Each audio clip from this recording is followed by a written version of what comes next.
তোমরা আমায় বলবে যে লোহার কড়াইয়ে রান্না করা ভালো না খারাপ, আমি এটা একটু তোমাদের থেকে জানতে চাই। তবে আমি কিন্তু আজকে লোহার কড়াইয়ে রান্না করেছি, সেটা তোমরা দেখতে পাবে। তার আগে দেখো, ফুল নিয়ে এসছে একজন, নিয়ে এসে দরজায় ঝুলিয়ে রেখেছে। আমি জানি না, আমাকে বলেও নিয়ে এসে এই যে ঘুমোচ্ছে নাক ডেকে। তো যাই হোক, আমার কিন্তু পুজো করা হয়েই গেছিলো, সেটা তোমরা এক্ষুনি দেখতে পাবে, দেখতে থাকো। আর আমার বেশ ভালোই লাগে, কারণ আমি দেখো গাছ লাগিয়েছি, তোমরা দেখেছো। তো আমি চাই যে আমার বাড়ির গাছ দিয়ে যাতে আমি পুজো দিয়েই দোকানে যাওয়া, লাইন দিয়ে দাঁড়িয়ে থাকা, ফুলের জন্য। ফুলের দোকানে কিন্তু ভিড় হয়, যাই বলো তাই বলো, যখন পুজোর দিন থাকে তখন কিন্তু ভিড় হয়।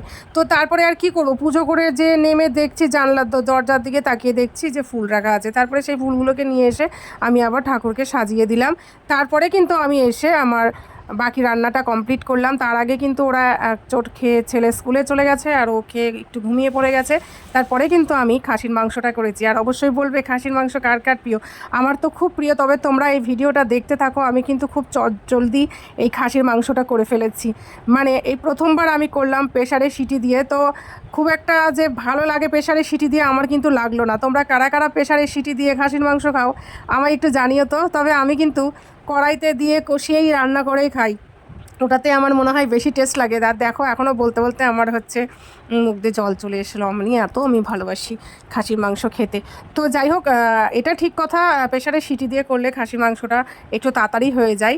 আর এই যে দেখো, বললাম না লোহার কড়াইয়ে আজকে রান্নাটা করেছি। তোমরা কিন্তু অবশ্যই জানাবে লোহার কড়াইয়ে রান্না খাওয়াটা ঠিক উচিত কি না, নাহলে কিন্তু আমি আর খাবো না। তো যাই হোক, প্রেশারে সিটি দেওয়ার আগে তোমাদেরকে একটা টিপস দিয়ে দিই। অনেক সময় শুধু জল দিয়ে অনেকে সিটি দেয় হয়তো। তোমরা যদি যে মশলাটা দাও, যেমন আমি এখানে একটু রাঁধুনি বাটা দিয়েছি। রাঁধুনি বাটা দিলে কিন্তু মাংসের একটা মানে টেস্টই আলাদা হয়ে যায়। সামান্য পরিমাণে দিবে রাঁধুনি বাটা।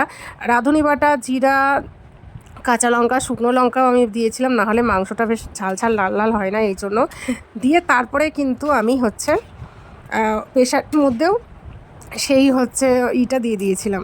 বাপরে, কথা বলতে বলতে দেখো আমার কী অবস্থা হচ্ছে। প্রেশারে একটু দিয়ে আমি দুটো মাত্র সিটি দিয়েছিলাম, কারণ আমার বেশি ঘ্যাদা হয়ে গেলে খাসির মাংস ভালো লাগে না।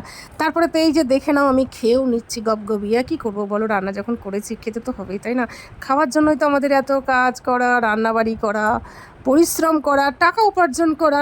এই যে ভিডিওটা দিচ্ছি, এটার জন্যও আমি কিন্তু টাকা উপার্জন করার জন্যই ভিডিওটা শেয়ার করছি। তা না হলে কিন্তু আমরা কেউই এত ফেসবুকে ছবি বলো, ভিডিও বলো পোস্ট করতাম না। আর সত্যি কথা বলতে কি জানো তো, টাকা হচ্ছে মানুষের একটা এনার্জি। যেখানে টাকা সেখানে দেখবে কাজ করার ফুর্তিটাই একটু আলাদা হয়ে যায়। তো যাই হোক, আমার মতো কারা কারা আছো যে খাসির মাংস খেতে ভালোবাসো, অবশ্যই কমেন্টে জানাবে। ভিডিওটা ভালো লাগলে লাইক, কমেন্ট, শেয়ার করে দিও, কারণ তোমার একটা শেয়ারে আমার উপকার হবে, আর আমার উপকার করলে তোমার উপকার করবে ভগবান।